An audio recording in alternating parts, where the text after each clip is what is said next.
মেয়েদের অবাঞ্ছিত লোম এটা একটা খুব গুরুত্বপূর্ণ। এটা সবাইকে আমার সংবাদটা যা সাধারণ পাবলিক হয়তো জানে না যে, এই আবার কেমন হলো? আমার মেয়ে আ আবার পুরুষের মতো দাড়ি গজাচ্ছে।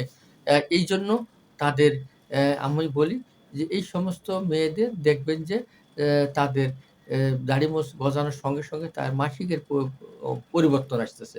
মাসিকটা বন্ধ হয়ে যাচ্ছে। এটার কারণটা হলো কি? যখনই একটা মেয়ে বা ছেলে যখন পিউবার্টি যৌবন প্রাপ্ত হতে যাচ্ছে, তখনই তার ওই ব্রেনের হাইপোথ্যালামাস থেকে কিছু হরমোন এম ইয়া হয়, সেক্রেট হয়। সেক্রেট হয়ে যে পুরুষ, সে পুরুষ হয়ে যায়, যে মেয়ে, মেয়ে হয়ে যায়। কিন্তু একটা জিনিসের ব্যাপারে, এই জিনিসটার ব্যাপারে আমি বলব, যখনই হাইপোথ্যালামাস থেকে একটা হরমোন এসে যখন মেয়েলি হরমোন এবং পুরুষালি হরমোন পাশাপাশি ২ টাই একসঙ্গে চলে।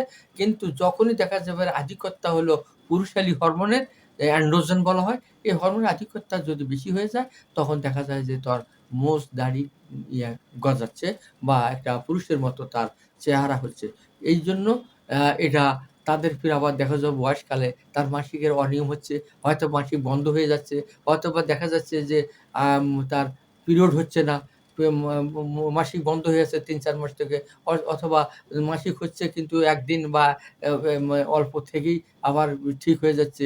এই জিনিসটা হরমোনের জন্যই হচ্ছে। এটা আমাকে ধরে তার চিকিৎসা দিলে সে ভালো থাকবে এবং আশা করা যায় যে সবকিছু তার ভালো হবে। এবং আমরা পাশাপাশি এই যেহেতু তার মুখের দাড়ি গোঁফ যে সমস্ত থাকে, ইভেন বুকের নিপেলের আশেপাশেও থাকে।